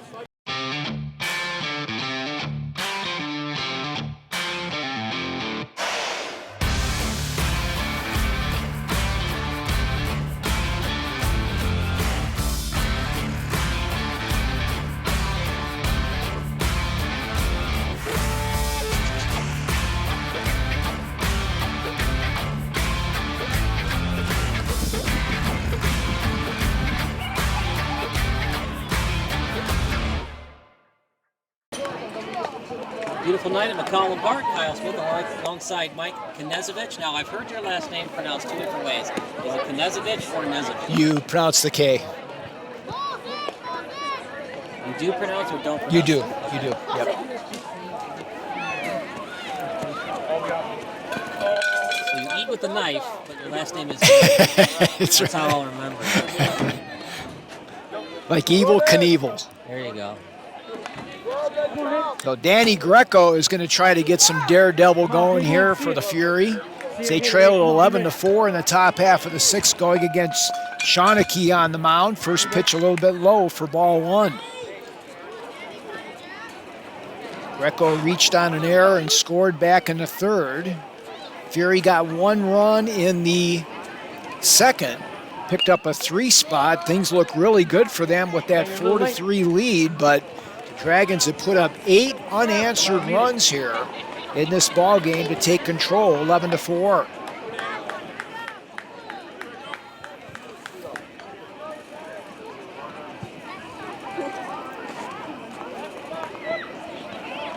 And the 1-1, a nice change of speeds there. We talked about Cooper in between on the mound here. His mom played softball at the college level over at Illinois Wesleyan, so certainly comes from a very athletic family, as that pitch was fouled into the catcher's glove, and another strikeout for Shawnee.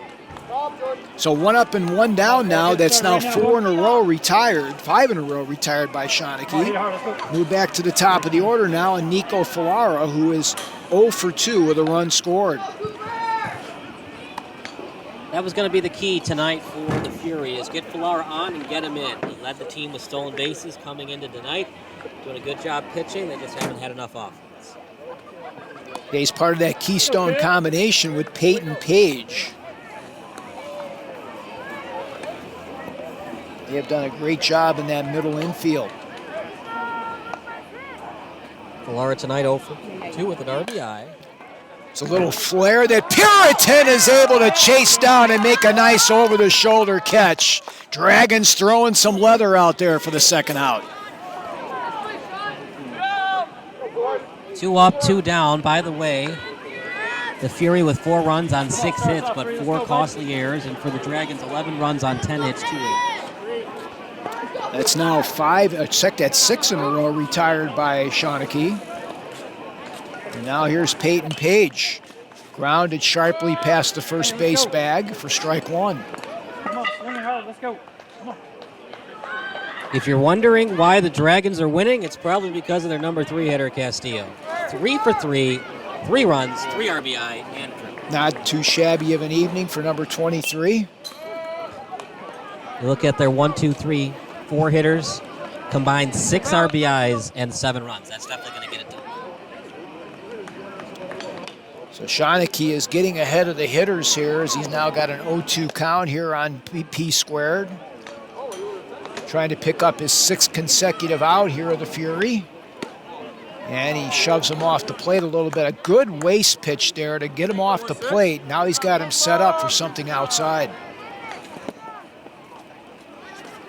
Schrader hugging the bag at third with 2 outs.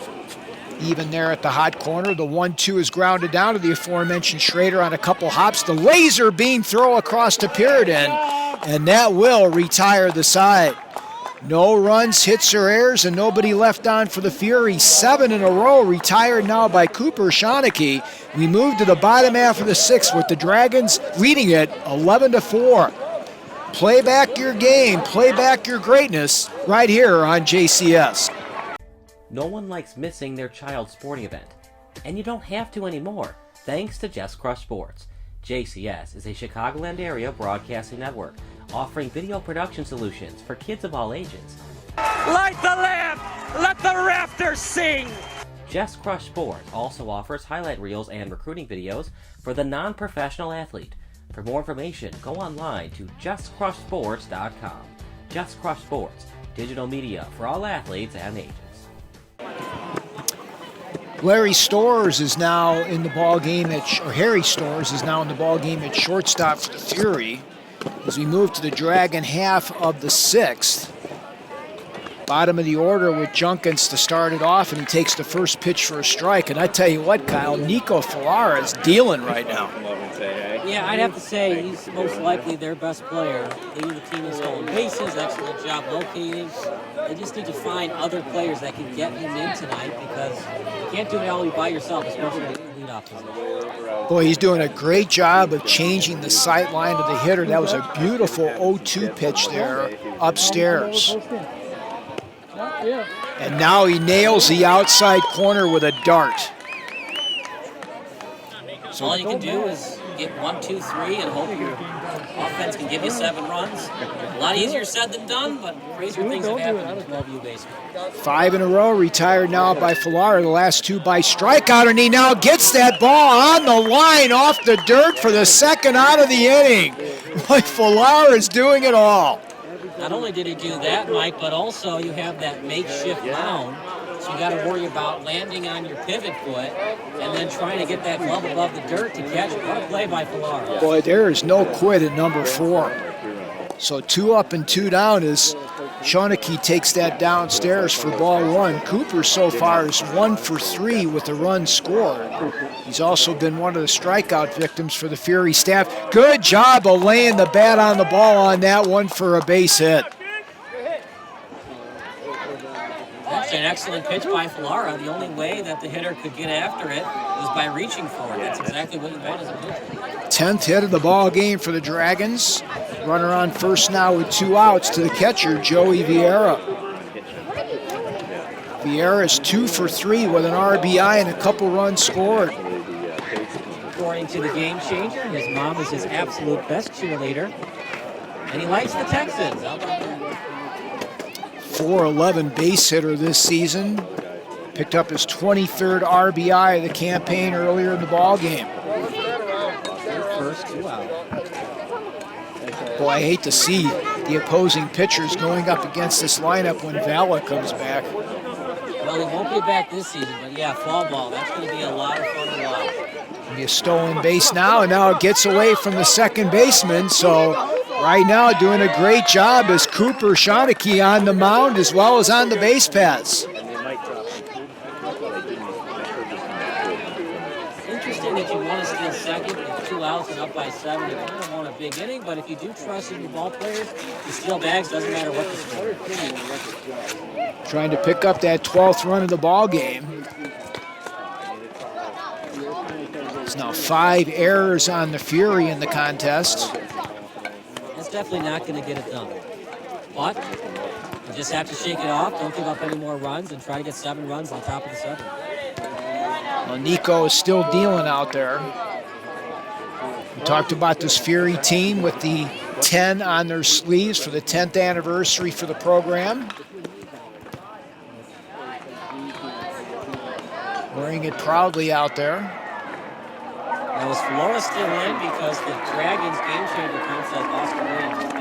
Nope, that's incorrect. He's 21. The batter's 21.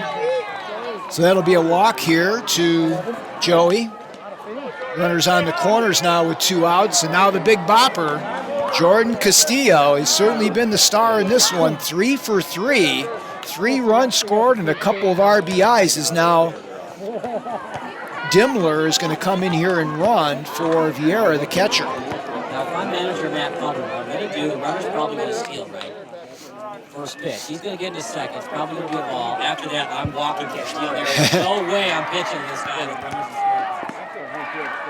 runner's You called it there, Kyle, so now let's see what they decide to do. You know, you don't want your pitchers to be scared, but Castillo is just a freak at the plate. He's just going to be second to the roll. I'd walk him. Good change of speeds there on the outside quarter. Doesn't look like they're going to do it, although they're talking over there right now in front of the dugout. Falara goes to third, right at the ankle. Yeah, I know that you want your pitchers to have confidence. Falara's a great pitcher, don't get me wrong, but if Castillo gets a base hit, all game is definitely over. Ooh, good job there as that one fell off the end of the table. Now he's got 2 strikes. Now you don't want to give in here and give him his pitch. Absolutely, you're ahead in the count. Try something low and away. And it's laced down the left field line, and it is a foul ball. Boy, that ball that's like the old Bugs Bunny cartoon with the screaming line drive on that one. This kid, if he still stays healthy, he has a chance of playing D1 ball. If we were tracking exit velocity and launching, I wouldn't be shocked if that was 80 miles per hour exit velocity. He's got 42 RBIs, looking for more as Falara comes in, and a nice change of speeds there, but he's able to stay alive. Even when he's completely fooled, Castillo's able to get a piece of it. That separates a good hitter from a great one. Castillo's a great hitter. So let's see if he can pitch around him here with 2 strikes. 2 runners on with 2 outs, and he stays downstairs. Nice stop behind the plate there for number 11, Brady Dunlap. And obviously with the short backstop, runner's not going to score. What you want to do is you want to block the ball, get the ball quickly back to your pitcher so it maintains his rhythm. Castillo settles in. That ball is laced towards center field. Nobody's going to get that, including Jackson Page. It'll be a ground rule double. 2 more RBIs for Castillo and a 13-4 lead for the Dragons. That was a rocket. Look, you're not going to play the game on Andrews. There's a lot of different things that happened in this game prior to that hit by Castillo. wide pitch to him. First base is open. And Florida was doing great against everybody else in the lineup. But Castillo, I don't know. I just, darn if you do, darn if you don't now. I'm saying it in hindsight. First base was open. Well, we got to live with that decision now. So Schrader now with the runner on second. A lot of excitement here going on in McCollum Park. That ball was absolutely smoked by Castillo. Dragons have only failed to score in only 2 innings in this ball game. They scored 3 in the first, 3 in the third, 5 in the fourth, and now 2 more here in the 6th. They lead at 13-4. Nice change of speeds has Schrader way out in front. And AJ's now in the hole. So Castillo settles in at second base. Hey Kyle, before commercial, I'm going to go to you. Come on. And now Castillo will move into third. 13-4 the score if you're just joining us. 3 runs for the Dragons in the bottom of the first, 3 in the third, 5 in the fourth. Big Jordan Castillo is on third base with a 2-run double. Schrader settles in, and a change of speeds there just off the plate. Another problem for the Fury, Mike. You can't win many games when you only have 4 hits. And a swing and a miss there as Villar is able to finally get out of the inning on the play, but not before the Jordan Castillo show continues as he gets the 2-run RBI double to extend the lead to 13-4. We will head now to inning number 7 with the Dragons comfortably in front, 13-4. And you can check out JCS at justcrushsports.com.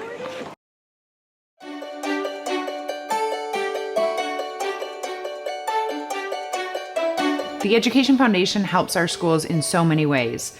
First and foremost, the Education Foundation grants dollars to our teachers who want to try some new and innovative programs. Our teachers are really able to explore new practices, play with new tools, and excite their students' learning through some of these grant opportunities. It's really, really neat to see our students engage with these new tools and to see our teachers get really excited about their students' learning.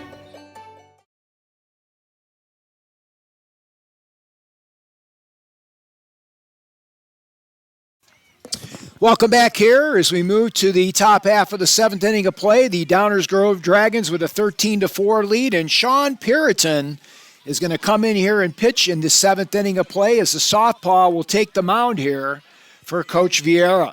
By the way, I apologize. I'm trying to do technical directing and the scoreboard at the same time, so if there's a little bit discrepancies with the scoreboard, I do apologize for that.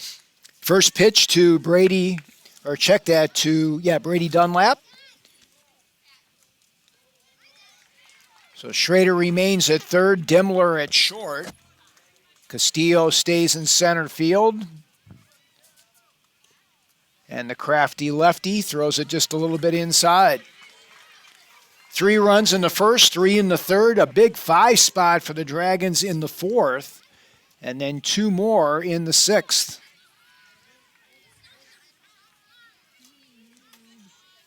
Jordan Castillo, 4 for 4 in the ball game. 4 RBIs and 3 runs scored. Not a bad evening's work. And that one is going to hit Dunlap, so he will take first base. Now you just need 12 more hit-by pitches in a row and you'll be back in the ballgame.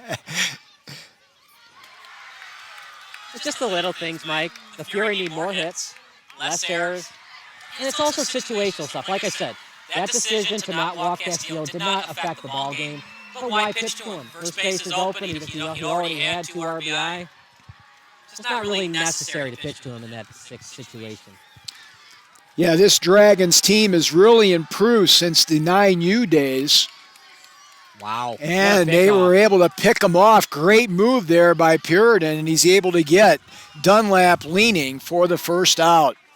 Not something you want to have done down by 9. No, but that was an excellent move by number 8. I'll give him all the credit in the world. So Gabe Marone will stand in. A little floater on the play will be smothered there at second base. And 2 up and 2 down now. Nice job out there of keeping with that by Nathaniel Wales. This was a ball game before, Mike. It was 4-3 in the top of the third. Grounded down to the first baseman unassisted, and that is a Downers Grove Dragons winner. Great job by the red and white here as they pick up their 20th win of the season. No runs, no hits, no errors, and nobody left with the pickoff as the teams will do their social distancing from across the diamond and congratulate each other on a job well done. And the Downers Grove Dragons have improved now to 28-1 on the season, Kyle, with a very impressive 13-4 victory, and they did it behind the offensive onslaught of number 23, Jordan Castillo. And it wasn't just Castillo. I'll give you what the Dragons believe is their game changer stats. You look down the list here. Cooper Shawnee, 2 for 4. 4 runs scored in the leadoff spot. Joey Vieira, 2 for 3 with an RBI. Of course, Castillo, according to the game changer, 4 for 4, 3 runs, 5 RBI. But it's everybody.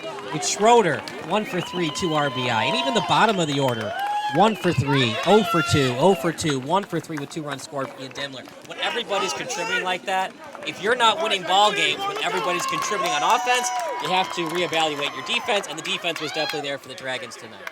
So both coaches will talk to their charges right now, and of course Coach Pundman there will congratulate his kids on a terrific effort out here tonight. And meanwhile, Alberto Vieira, he will be looking ahead now to taking on the winner of the Plainfield Tornadoes, the 3rd seed, or Illinois Hawks Foster in the next round here in the Elite 8 of the WSBL tournament. So congratulations to all the athletes out here. Great job of competing out here tonight at McCollum Park. We'll take a break and come back with post-game reaction and reporting here for you following this 13-4 victory for the Downers Grove Dragons over the Downers Grove Fury on JCS.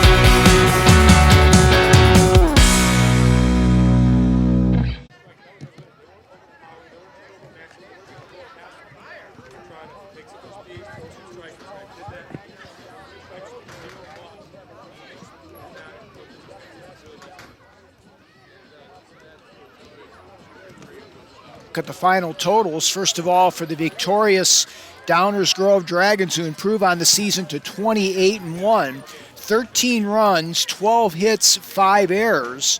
The Dragons in the ball game ended up stranding 3 runners.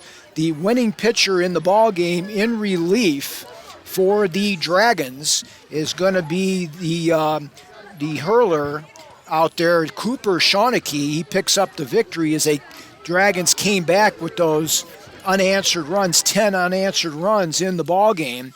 For the Downers Grove Fury, 4 runs, 4 hits, and 4 errors. Austin Williams gets tagged for the loss for the Fury, who bow out of the tournament right now. And they will now regroup here, Kyle. They will take a look at 2021 here.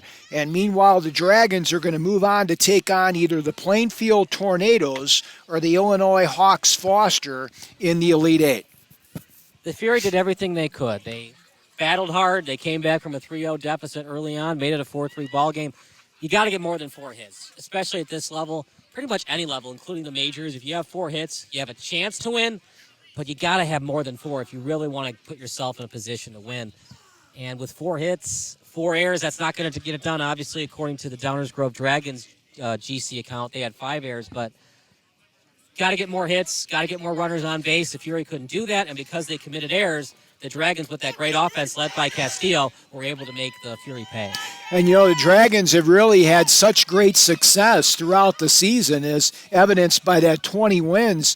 Coming in here with a 3-game losing streak, this was certainly a confidence builder for them. Absolutely. So, from my partner, Mike Nesovich, I'm Kyle Smith. We're going to take a break, and then it's Mike on the mic for the postgame show. You're watching Just Crush Sports. Play your game. Play back your greatness. The humble Raising Cane's chicken finger. 24 hours of marinating and not a word about its flavor. It credits that terrifically tangy sauce. And the cane sauce? Well, it's okay with that. But a premium, fresh, never-ever frozen tenderloin, hand-battered and cooked to order? Doesn't exactly need to brag now, does it? Same for the crinkle-cut fries. Center cut from the longest potatoes Idaho has to offer and added to every meal. Just because you have bragging rights doesn't mean you have to use them. Raising Cane's. Mike Konezovich back with you here on JCS. We're here at McCollum Park following the 13-4 victory for the Downers Grove Dragons over the Downers Grove Fury. We're going to bring on Jordan Castillo, center fielder, pitcher, whatever you want to call him out here, doing a great job for the Dragons out here tonight. And Jordan, congratulations on the victory, and talk about how it feels now to advance to the next round of the tournament. I mean, it feels really good. Obviously, we won, so I'm really happy going out to the next round. Hope we can win the next round, but it really felt good coming out today. So you guys come in, Jordan, with that 3-game losing streak, something that you guys are certainly not used to, playing so well during the regular season and into the tournament. What was the mindset for you and your teammates coming into this ball game tonight? We weren't really used to losing that many games in a row, so we were pretty hungry. We came out, we did what we were supposed to do. Talk about that last at bat, runners on second and third with first base open. Were you kind of surprised that they pitched to you? And what kind of pitch did you hit that you took it out there? I thought that was going to go out. I was aiming for that camera right there. I thought that would have been my farthest home run by far. I really wanted that to get out though. So talk a little bit about the pitching. Certainly has come through for you here tonight, holding down the Fury team that had 10 runs against you the first time. Yeah, the pitchers did their job today. They pitched strikes. We made the plays. I think we did a really good job of pitching too. So I'll give you a wrap-up now, Jordan. Talk about the next matchup here as you advance to the next part of the tournament. It's going to be the Illinois Hawks or Plainfield that you're going to be facing in the next round. So talk about the mindset as you guys move to the Elite Eight. Well, I mean, we're going to want to try as hard as we can to do whatever we can to win that game next time. Well, Jordan Castillo has joined us here for the post-game report. Not a bad evening for number 23 out here tonight. 4 for 4 as he tattered the Fury pitching staff and led this team to a 13-4 victory over the Downers Grove Fury. We will take a brief timeout and we'll continue with post-game coverage right here on JCS.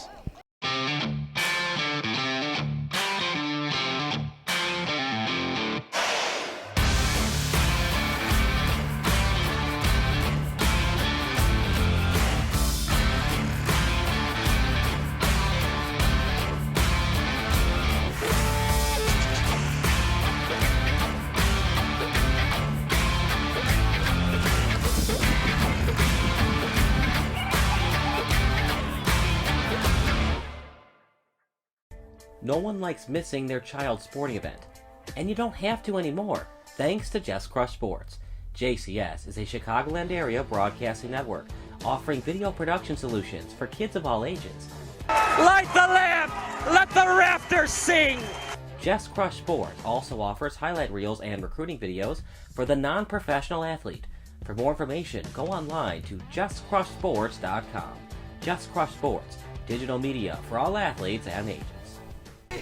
Welcome back here. We got the coaching staff for the Downers Grove Dragons who's going to join us here as they win this ball game 13-4 over the Downers Grove Fury. And we're going to bring on the head coach right now, Alberto Vieira. And Coach, congratulations on the win out here. Talk about the comeback out here as you got the lead early in the ball game. They then come back and take the 4-3 lead, but you guys come up with 10 unanswered runs. Yeah, I mean, it got a little dicey there for a hot minute. Had a couple errors, a couple things, bounces didn't go our way. I was really impressed with our pitcher on the mound at that time to really just stay his head, keep focused in an inning, and keep pitching strikes, and our defense did the rest of the work. It was a good job. What was the mindset coming into this, Coach? You talked about the fact you really weren't used to being on any kind of losing streaks during the regular season, this being your 20th win of the year or so. Kind of a different mindset coming into this one, trying to get the confidence back. Yeah, it was rough coming off a 3-game losing streak. I mean, it was the first time we lost 2 games in a row, let alone 3, and our team came out hungry. They came out hungry, ready to hit. We had a couple practices this week, we were able to get revved up, but they just came ready to play. Let's talk to the rest of the staff here and talk a little bit about the defensive side of things out here tonight, and make your comment there a little bit about how the players played behind your pitching tonight. The resiliency of the defense tonight really just showed through. These kids stayed positive. They were cheering each other on, and they just played solid defense behind we had a few hiccups in the first couple innings, and then they played solid the rest of the way and really shut down the Fury. It was a good team.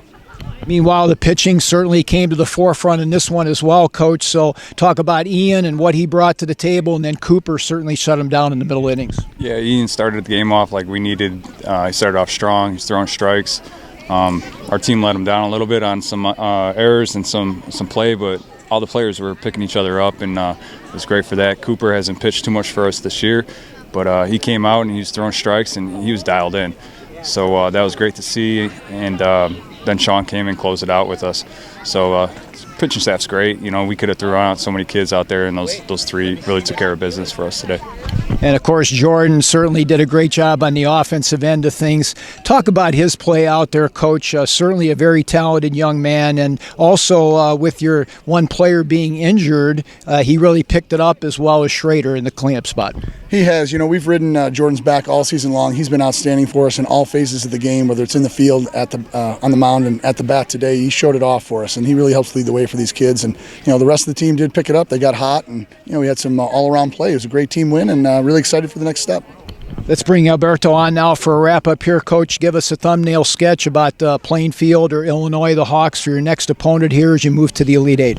Well, Plainfield seed the higher seed. They had the 3 seed in our WSBL. I looked at their schedule. They've had some really good wins against some really good opponents.